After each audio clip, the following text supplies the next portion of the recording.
Viewers আসসালামু আলাইকুম। আজকে হাই প্রেশার বিষয়ে রোগের বিষয়ে কথা বলবো। এর আগে আমরা ওজন এবং ডায়াবেটিসের বিষয়ে কথা বলেছিলাম। তো ভিউয়ার্স আমাদের এই সাথেই থাকেন, বিস্তারিত আলোচনা হবে। হাই প্রেশার রোগটা বয়স 30, 35 বা 40-এর পরে হয়। তো ভিউয়ার্স এই রোগটা আমরা যারা শরীরে প্রেশার বেশি হয় আমরা সাধারণত মনে করি যে শক্তিশালী, আসলে কিন্তু শক্তিশালী না। হাই প্রেশার সাধারণত খাবারের বাজে খাবার থেকে হয়ে থাকে এবং ইনসুলিন বেশি আছে এমন খাবার থেকে হয়ে থাকে। তারপরে বিভিন্ন ধরনের কেমিক্যাল যে খাবারগুলোর মধ্যে আসে সেগুলো যখন আমরা খাই তখন হয়ে থাকে। বিশেষ করে টক্সিন, খারাপ কোলেস্ট্রল এবং ট্রাইগ্লিসারাইড এগুলো বেড়ে গেলে হয়। এগুলো যদি না সরিয়ে দেন আর ঢুকতে না দেন তাহলে কিন্তু ভালো হবে না। ভালো হওয়ার পূর্ব শর্ত হলে এগুলো বাদ দিতে হবে আর ঢুকতে দেওয়া যাবে না, তাহলেই ভালো থাকতে পারবেন। এবং নিয়মিত কন্টিনিউ ওষুধ খাওয়া এটা কিন্তু হাই প্রেশারের সাথে যায় না। কারণ হাই প্রেশার যারা জমে রাখবে শরীরে তাদের কিন্তু 4-5টা রোগ কমন হবেই। Diabetes, fatty liver, kidney, heart attack, stroke, এই রোগগুলো হাই প্রেশার দ্বারা হয়। আর হাই প্রেশার হয় এলডিএল কোলেস্ট্রল, এই যে আমি উপরে যে আলোচনা করলাম, এগুলো বেড়ে গেলে হয়। তো ভিউয়ার্স, হাই প্রেশার আসলে মূল যে সমস্যাটা সেটা হচ্ছে বয়স 30-35-এর পরে যেটা হয়। কেন হয়? কারণ আপনি ছোট সময় থেকে বাজে খাবার খাইতে খাইতে খাইতে খাইতে যে সময় আপনার ব্লাডে টক্সিন বেড়ে যায়, ব্লাড ডিটক্সি করেন নাই, পরিষ্কার করেন নাই, হ্যাঁ, ব্লাডে অ্যাসিড বেড়ে যায়, অ্যাসিডিক বডি হয়ে যায়, তখনই কিন্তু হাই প্রেশার হয়। হাই প্রেশার এই জন্য মারাত্মক অনেক রোগের সিমটম, ফাউন্ডেশন, প্রাথমিক স্তর। এইটাকে যদি আপনারা ক্লিয়ার না করতে পারেন তাহলে কিন্তু মহাবিপদ। কারণ হাই প্রেশার যার শরীরে আছে সে স্কুল ব্যাগের মতো কাঁধে 4-5টা 10টা রোগ নিয়ে সবসময় কন্টিনিউ রিস্কিতে, প্রায় 80% রিস্কিতে সে থাকে। এই জন্য হাই প্রেশার ভালো হওয়া সম্ভব। বডিকে একবারে অ্যালকালাইন মুক্ত, অ্যাসিডিক থেকে অ্যালকালাইনে ট্রান্সফার করবেন। বডি একদম ট্রাইগ্লিসারাইড, এলডিএল মানে যেটা আছে এলডিএল কোলেস্ট্রল, সেগুলো সরাই দিবেন। বাজে খাদ্য অভ্যাস থেকে বিরত থাকবেন। একদম ন্যাচারাল জিনিস খাবেন, হাই প্রেশার ভালো হয়ে যাবে। বিশেষ করে বাফারিং পানিটা যেটা আমরা দিই, বেকিং সোডা হাফ চামচ, একটা লেবুর রস, এক গ্লাস ঠান্ডা পানিতে সকালবেলা একদম ঘুম থেকে উঠে খালি পেটে খেয়ে যদি কেউ এক্সারসাইজ করতে যায় তাহলে কিন্তু দেখা গেছে 1 মাস 1.5 মাসে তার হাই প্রেশার নিয়ন্ত্রণে চলে আসবে।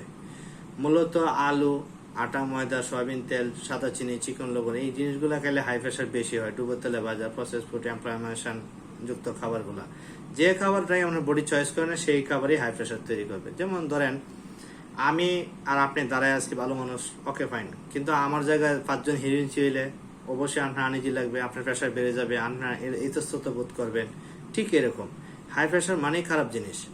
হাই প্রেশার মানে খারাপ জিনিস। হাই প্রেশার মানে ব্লাডে থাকে, শরীরে বিভিন্ন অর্গানে লুকায়িত বিভিন্ন ধরনের নেগেটিভ ভাইরাস, ব্যাকটেরিয়া, এগুলা, এবং ব্লাডে অ্যাসিডিক, অ্যালকালাইন, অ্যাসিডিক যে সমস্যাটা। এবং হাই প্রেশারের রোগীরা কিন্তু অবশ্যই কিডনির সমস্যায় ভুগবে। আপনার ডায়াবেটিস নেই, কিচ্ছু নাই, কিন্তু হাই প্রেশার হলে আপনার ক্রিয়েটিন বেড়ে যেতে পারে, স্থায়ী ড্যামেজ হয়ে যেতে পারেন, অস্থায়ী ড্যামেজ হয়ে যেতে পারেন, অর্থাৎ মহাবিপদ। হাই প্রেশার কোনোভাবে শরীরে রাখা যাবে না। তো ভিউয়ার্স, আমি আজকে হাই প্রেশার এই বিষয়টা নিয়ে আলোচনা করলাম। আসলে হাই প্রেশার চিকিৎসা সম্ভব, ঔষধ অবশ্যই সম্ভব।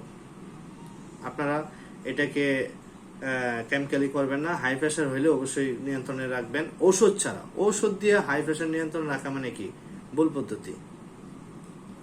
খুব সাবধান। ওষুধ দিয়ে আসলে হাই প্রেশার, ডায়াবেটিস, হরমোনাল যে রোগগুলো আছে, ওষুধ নিয়মিত ওষুধ খায়া হরমোনাল রোগ যদি কেউ ভালো রাখতে চায় তাহলে মহাবিপদ। কারণ তার বডির ইমিউনিটি নষ্ট হয়ে যাবে। হরমোনাল কাজটা কি? হরমোনাল কাজটা হয়েছে আপনার ব্রেন যা করতো, এখন হরমোনাল ওষুধগুলো তাই করে। বাজারে মেডিসিন তো কয়েক ধরনের আছে। একটা হচ্ছে অ্যান্টিবায়োটিক মেডিসিন, একটা হচ্ছে হরমোনাল মেডিসিন, একটা হচ্ছে আপনার এই ভাইটামিন মেডিসিন, যেমন সিনকারা, টিনকারা, বিভিন্ন ধরনের ভাইটামিন। তো সবই ওষুধ নামে পরিচিত, কিন্তু কোনটার কি কাজ এটি আমাদের শরীরকে সবসময়, এখন যে ধরনের মডিফাই খাবার আসছে, প্রসেস ফুড আসছে, মানুষের ক্রয় ক্ষমতা বেড়েছে, সবাই পর্যাপ্ত খায়, কিন্তু ডে বাই ডে খরচ করে না, বার্ন করে না। তারপরে এই বিষয়টা ভিউয়ার্স আপনারা সবাই সচেতন হবেন। খাইছেন, খরচ করবেন, তারপরে খাবেন, কোনো সমস্যা নাই। সুযোগ দিবেন। আপনি একটা পার্ট, আপনার বডির শরীর একটা পার্ট। সবসময় রাখবেন আপনার শরীর আলাদা একটা বিষয়, আপনি একটা বিষয়। আপনার শরীরের গার্ডিয়ান হচ্ছে ব্রেন, আর আপনার গার্ডিয়ান আপনি। আপনার সবগুলো সেল দ্বারা অর্গান তৈরি, সবগুলো অর্গান দ্বারা আপনি তৈরি। আপনার কোনো একটা সেল নষ্ট হলে, অর্গান নষ্ট হলে আপনি শেষ। ভিউয়ার্স, এইভাবেই কিন্তু মানুষ ধ্বংসের দিকে চলে যায়। সবসময় মনে রাখবেন যেটা কম বয়সে কেন হয় না, কারণ বডি প্রচুর সময় দেয় আপনাকে যে ডিটক্সিফাই করো, ডিটক্স করো, ডিটক্স করো, ডিটক্স করো, ডিটক্স করেই না মানুষ।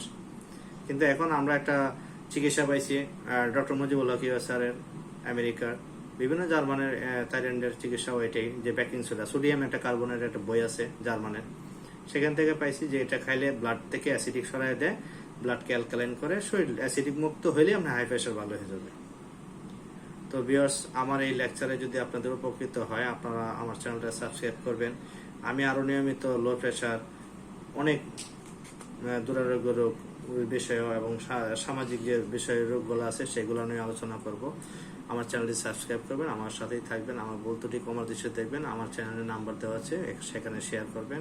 ইনশাআল্লাহ ভিউয়ার্স, আসসালামু আলাইকুম।